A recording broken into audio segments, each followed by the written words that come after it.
Good morning and welcome to Health Talk, sponsored by Mon General Hospital. This program is designed to provide education on vital health topics to help you take charge of your health. You'll also be introduced to Mon General's committed physicians, allied healthcare professionals, and quality programs and services. And now, here are your Health Talk hosts, Kay Murray and Jim Stallings. Have you decided in the new year that you are going to start a diet? Well, your friends tell you this diet's good. Somebody else tell you that diet's no good. Television tells you one thing, radio says another. How do you choose which diet is best for you? Our old young friend, Andrea McCarty, is in studio with us this morning. We're going to talk about how to choose the best diet and fad diets, or any of the fad diets worth getting into. So if you have a question today about diets, what you've heard, what you haven't heard, you can pick up the phone and give us a call here on Health Talk. I'm Jim Stallings. Kay Murray will be joining us shortly. I hope she's not stuck in traffic. There are some slick situations on the roadways this morning, so please be careful. Well, it's New Year's resolution time, and a lot of people, their resolution is to lose weight. And some people say, oh, you need to go on the soup diet. Oh, no, you need to just cut out processed foods. You need to cut out white foods. You need to do the ones that are advertised on television by celebrities. So is it something that's different for each individual as far as which way they should go when it comes to dieting? Well, in my opinion, one of the most important things they should consider before starting a diet is what goals do they hope to achieve. And honestly, anybody that's ever tried to lose weight can tell you, in the grand scheme of things, losing weight is actually easy, but maintaining the weight you've lost is the hard part. So if the goal is weight loss, you have to also think about the future. If whatever efforts you're putting forth, can you live with those? If you're doing it for just until you hit that goal, chances are you're going to be in the same boat this time next year with another New Year's resolution to lose weight again. Kay Murray joins us in the studio now. Were you stuck in traffic or anything? Yeah, on the mile ground. It's all backed up, and then we were trying to find out some about roads. We understand there was a school bus involved in a very slight accident, so we're just trying to find out some information about that. But now we want to focus in on losing weight, which of course we all say we're going to do. It always seems to me it's just what you put in your body and what you put out. I mean, it's a matter of numbers, right? Well, technically, to lose weight, it's a matter of calories in versus calories out. Calories, all that is a measure of energy. And exercise, we burn calories. So if you're consuming more calories than you burn, you're going to gain. Those calories will stay on you, basically can convert to extra pounds. But the types of food that we put into our body, how much does that play into it as far as carbs versus protein and balancing that out? Essentially, calories are what calories are regardless of the source, but there are some foods out there that with a small amount of calories, because higher amounts of fiber or bulk or the act of crunching makes us feel like we're actually eating more calories than that small thing of ice cream, as delicious as it may be. Little to no fiber, little to no crunch factor, and higher in fat and higher in calories. So, I mean, there's a difference. Some foods are going to make you feel more satisfied and they have less calories. It sounds as though we shouldn't even go on a diet. We should just change it so that we, I guess, burn more calories and we take in what you just said, because keeping it off is the main thing. So if you want to say you're going on a diet, then go on a diet for the rest of your life. Exactly. And the word diet technically just means every one of us is on a diet. Diet is what you eat. Regardless if it's a good diet or a bad diet, a diet is technically defined as what you eat. But a lot of dietitians and other healthcare professionals try not to use that word with patients.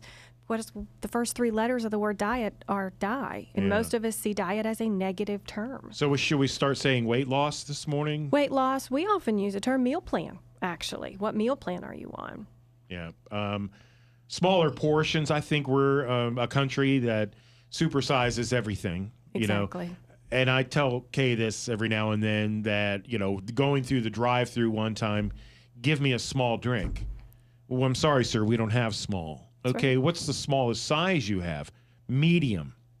I go, well, if it's medium and that's your smallest size, why isn't that a small? But, they just wouldn't sell me a 12-ounce drink. They got to sell me 16 and that's the way we are in this country. Right. So we need to modify that behavior. Right. The portion sizes we've become accustomed to in restaurants is much larger than what we should have. And about 1/3 to 1/2 of all of our meals in a week are eaten from a restaurant or obtained from a restaurant. There's some searches, I think you maybe even be able to do a search online for information on the portion sizes back in the 1950s or the 1960s when fast food first began. And a large soda at that time, I believe, was around 12 to 16 ounces, was the largest size beverage they had. And the burger itself, the meat patty, was around 1.5 to 2 ounces, which now quarter pounder is smallest, that's 4 ounces. So our portion sizes in the restaurants have gotten larger, and we go to restaurants more than we used to. It's such a different society because you're so right. Everyone in growing up in a neighborhood where we didn't have fast food restaurants then. Really, you didn't. I remember when the first McDonald's opened up in Uniontown, and you didn't have that convenience. And moms just came home from work if they had to work, and they cooked. Mm-hmm. And the kids were out playing, and then you would come in and all sit down as a family. Those dynamics have changed so much that everybody's in a fast pace. The kids are involved in so many activities, which is good. And then sometimes they're involved in a computer screen and TV too much. Right. I think we have to change the culture. I mean, you can sit and talk about, we need to eat better foods, we need to do this and that, but we need to get off our butts. Well, we need to get off our rear ends, but also what we've grown accustomed to is, we've got to get a meal on the table in minutes, or you have to go through the drive-thru. And I'll be perfectly honest, I don't do fast food often, but the few times I've done it in the past year, it's not as fast as it used to be. And I honestly can get a meal made at home with vegetables, a lean meat, an easy starch. I can get that done in less time than it would take me to go to a drive-thru at a fast food restaurant. It's planning. Yeah, it is. And there are easy ways to get your vegetables in. The frozen steam packs that you just throw in the microwave. In 5 minutes, you have vegetables for the family. A small piece of lean meat thrown on a grill, such as a George Foreman or indoor grill. 6 to 7 minutes, the meat is done. And you can do pasta, even whole wheat pasta or whole wheat couscous or something along that line. Or even some potatoes can be done in a limited amount of time. And none of these are canned items or processed items, and it's cheaper.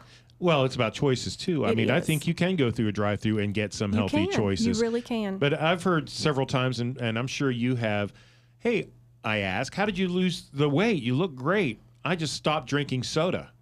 I mean, the soda is so sugary that all people do is, again, a behavior modification. I'm not drinking soda anymore, and those people, lucky for them, are able to lose the weight. So I guess you can go through drive-thru. You can get a salad. They all have salads now, but then you got to watch the dressing that you put on it and all that. But again, educating yourself and really changing your behavior is probably how you maintain long-term weight loss. Right. You have to know that you can live with the changes you're making. You have to keep a balanced diet. If you say, my confession of the day is donuts are my favorite food in the world. So if I need to lose weight and I say I will never eat donuts again, well, because I only eat them a handful of times in the year, that's really not going to benefit me. Plus, I feel like I'm punishing myself by taking away a favorite food. So it's really important to look at everything you eat, know your weaknesses, and most adults that want to lose weight, they know what they're doing wrong, but they have to have some motivation or goal to change that habit. Well, when we come back from the break, I'd like to talk about fad diets and all the advertising we see that tells us the easy way to do it. Even Dr. Oz does a lot of that. So we'll talk a little bit about some of these fad diets, what you can believe in and what you can't after the break. The doctors, the latest news and procedures. Your local health connection is Mon General's Health Talk. If you'd like to be on the show, call 304-296-0041. On Health Talk, we're talking health with Andrea McCarty. And always at the beginning of the year, the television commercials come on and the advertisements in magazines that so-and-so lost 30 pounds in 3 months. Well, that's fine. I think you could probably lose weight. The idea is maintaining it and keeping it off for a healthier lifestyle so that you can live longer. But what about these fad diets that we hear about all the time? Are any of them, I don't want to say legitimate, but just the fact that they're called fad diets has a negative connotation to it. I like the one where you go into a restaurant and you order a big cheeseburger and then you just sprinkle something on it. It's going to kill all the calories. Does that one work? I have never heard that. It doesn't. Well, and there's a new one out What's it similar to called? that since it Samsa. suppresses appetite. So it doesn't kill the calories, but it makes you not want to finish that big old burger because it suppresses your appetite. What a Because waste they of money. shake it. They shake it all over their food, and I'm thinking, what are they doing there? So what you're saying is, if you do that, you're going to eat less of that cheeseburger. Yeah, it's an appetite suppressing. Well, it's not a bad thing, but why are you going to pay for a whole burger just to sprinkle something on it to not eat it? Well, Exactly. break it in half and take the other half home and Yeah, eat make it some two other meals time. out of it. That's right. And people are getting Share. rich off that stuff. Yeah. Well, if it's going to do, that's what a lot of people are looking for, something that's going to decrease their appetite so that as you talk about controlling the portion size, and if that will do that, And it does work for some people. You know, there's so many different fad diets out there. Some are good, some aren't. Before you start any fad diet, there's some things you want to think about. Number one, is this safe for me to do, especially if I have other conditions? yeah, number one. Should I speak with my healthcare provider before starting it? If it's excluding large products or it's it requires supplements that might have other ingredients that interfere with your medications, you really need to look at that. You need to look at the expense of it. Can you maintain that? Because remember, whatever you do now, you have to live with those changes. Can you maintain the expense of it? And number three, what are your goals? What do you hope to achieve? If you're wanting to lose 30 pounds in a week, you need to go to the Magic Wand Factory because no diet's going to help you lose 30 pounds in 1 week. It's a matter of you know what your goals are. If your goal is just to eat healthier, a lot of the fad diets could help you do that. So you have to know what your goals are before you start any fad diet. Most registered dietitians like myself are going to tell you any diet out there, if it's a healthy diet, it will teach you how to include every food group and every food available to you for long-term success. How about the ones that say that really you don't have to do anything? What was that radio station thing that people were doing, Kay? Was it HCG or is that what it's Well, called? you had to I do think I've heard something that there. one. You just didn't eat. Yeah. I mean, Yeah. that was and unbelievable. then there's other ones that's supposed to burn fat while you sleep, you know? Yeah, It's, and there are what most people may or may not realize. The last time I looked up the statistics, weight loss in our nation is a $30-some billion industry annually. So and more of us are overweight, wanting to lose weight. So that's what a lot of people don't realize. It's a big money maker, and so some of these fad diets or weight loss options available to us might be out there just to make money when others are truly out there to help you lose weight, and they're generated by people that truly care about you. So it's a matter of you got to look at the health options. seems to me the FDA would, stop false claims anyway. I don't know To if they some have proof. degree, that's the challenge. That's the challenge, and there are only certain things they have to look over. Someone that says you should eat this, this, this, and this, but there's no supplements, there are no medications or pills you take with it. Do they really have to stop that? Because when people want to lose weight, they'll do whatever it takes to lose weight. Marie Osmond, of course, is such an inspiration with Nutrisystem, and that's been out there. I know somebody that tried it, and they did lose on it, but they couldn't. They had to cook for their family, and the extra expense, I mean, it's like $400 a month to maintain that, plus the other groceries they had to buy. But what it did show her, if you do this for just a couple months, it will teach you portion control. Yeah. Because we don't realize how much we do eat Right. in a given day. But with those portions right out there in front of you, it does teach you that. Right. And most of us were raised in households that we were taught to clean our plate. So from a young age, for most of us, we've lost the ability to know when we are no longer hungry. We gauge how hungry we are based on how much food is still left on our plate. I'm that guy. Most of us are. I mean, honestly, yeah. I was raised, clean your plate, you get dessert. Yes. Oh, exactly. And I was as well. But the challenge is we lose the ability to gauge when you're not hungry anymore and to stop eating when you're not hungry. And then when you fill your plate when you are hungry, that saying eyes are bigger than the stomach is somewhat true. If you're starving, you fill your plate, you put a lot of food on it, and you're trained to eat until the food is gone and then to stop, or then you get dessert. And another thing I was conditioned to do is race, because when my mom married a stepdad and 3 more kids came into the house, it was if you didn't be one of the first ones to finish your meal, you didn't get seconds. Yes.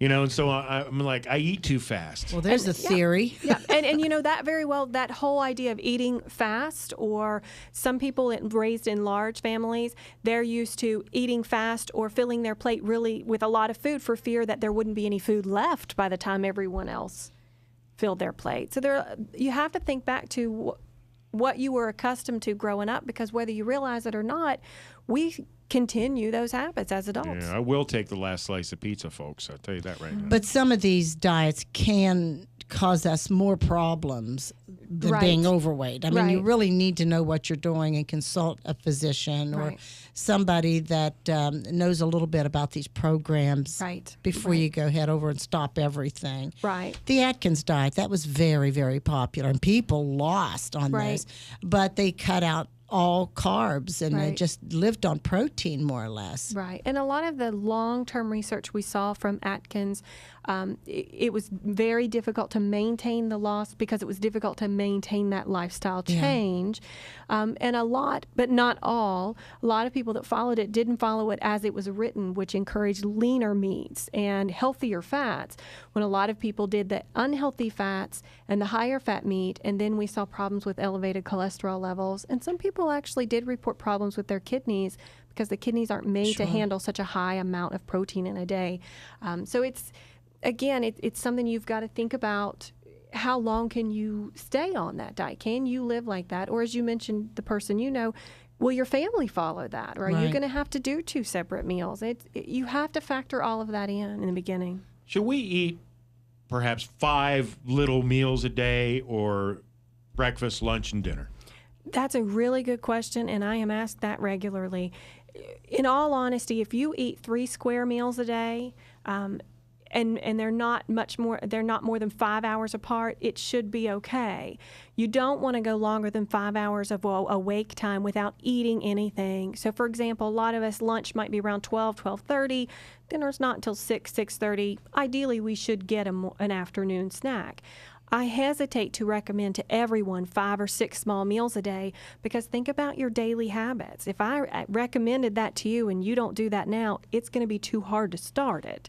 So just trying not to go more than 5 hours without eating, and throwing in a snack such as a piece of fruit or some raw vegetables, something low fat, low calorie, that also is going to be higher in fiber and will hold you over to the next meal. You just revealed something else to me that I'm doing wrong. What's that? Because I eat something at 4:30 in the morning, and then I don't eat until 12 noon or 1 o'clock in the afternoon. And by that time, man, I'm really hungry. And I probably overeat at that meal. That's exactly what I was going to say. When you sit down to a meal really hungry, you will likely overeat, especially knowing the background that you were used to eating fast and filling up a plate so you would be able to have seconds. Think about that. You probably would be ideal to add a mid-morning snack. And because technically, it sounds like you're going about 8 hours between breakfast and lunch. And plus, I'm only starting with 2 pieces of wheat toast with peanut butter on it. You need more. You need more at breakfast, and I would add a morning snack. Something that has a little bit of carbohydrate, a little bit of protein, and some healthy fat. Which peanut butter is a great source of healthy fat. Yeah. So I get one of these power bars. Should I have, like Kay has one of those every now and then? Like during Morgantown AM, maybe I should. I need something I can just unwrap and not make a mess. The convenience of that will work. You want to watch, make sure it has some protein, make sure it has healthy fat, and it does need to have some carbohydrate in it as well. And the other thing I like to say when you're looking at snacks, some power bars are good, some aren't. Make sure you know what all the ingredients are. Yeah. If there are some things listed there you don't know what they are, there's probably a healthier choice. I want to stay away from high fructose corn syrup, I think. That's a personal choice. Okay. That's a personal choice. We're going to take a break. I didn't want to say that too loud because I'm nothing against those people who, grow corn. We're going to be back in just a moment. You're listening to Health Talk on WAJR.